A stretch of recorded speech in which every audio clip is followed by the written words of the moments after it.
Okay, so here's my probably unpopular opinion. I believe more digital nomads should take cruises, okay? And I'm gonna tell you why. First of all, I'm Melissa Rodriguez. I am a digital nomad myself. I'm also a mother-to-be. I am almost 6 months pregnant, and my husband and I work online and travel the world together. I own and run a successful marketing agency, and I absolutely love the way that we've structured our lives. And in this journey, I am documenting baby-proofing my business. So the past couple of videos have been focused more on my travels, which is also part of what baby-proofing my business is, right? Because I want to be able to travel and keep traveling after I've had our baby. In upcoming videos, you're going to see more about the business side of things, and make sure you stay tuned for that and more. Our travels do not stop here. We're going to keep going. We're going to be spending some time in Portugal, in Luxembourg, where my husband is running a half marathon, and I am really excited for what's coming next, as then we settle down just a little bit for a few months to actually have the baby.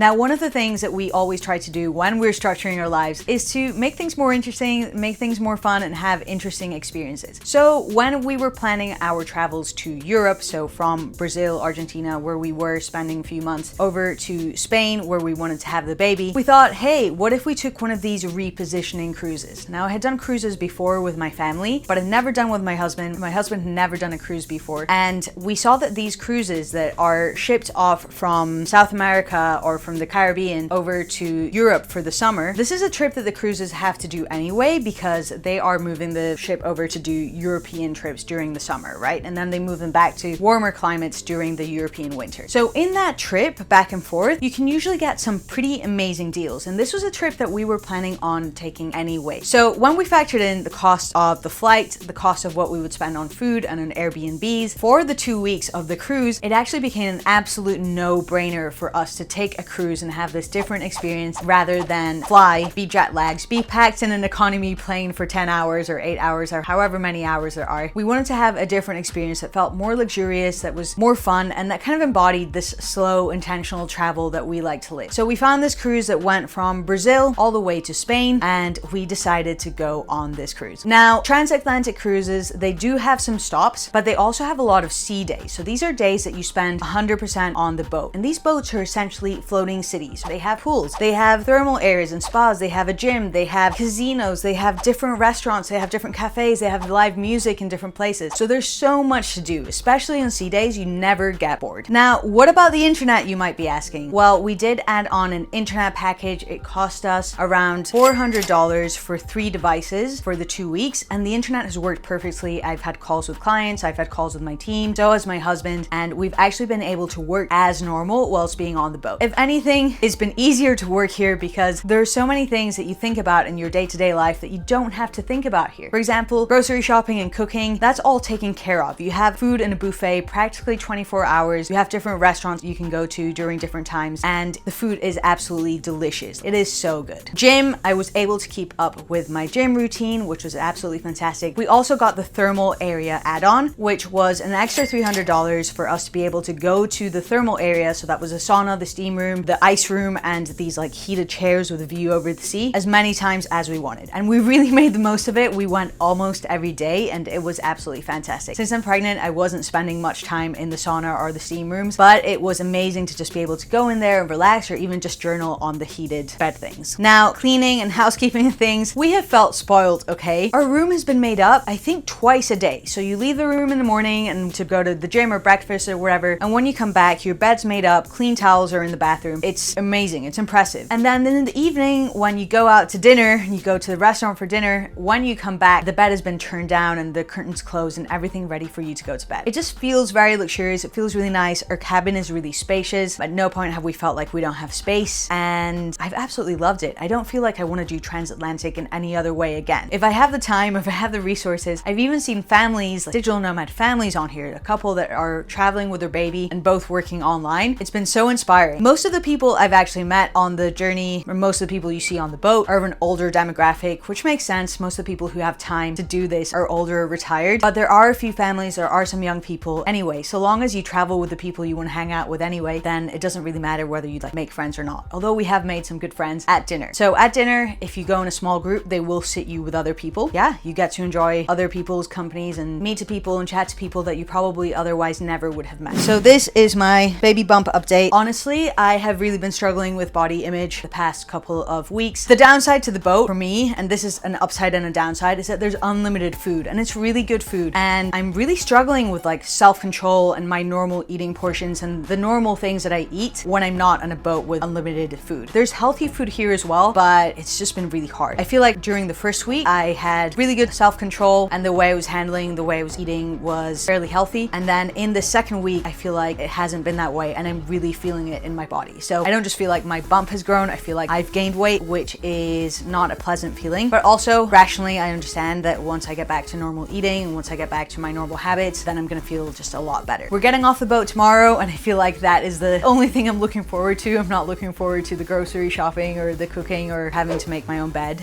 I'm not looking forward to that.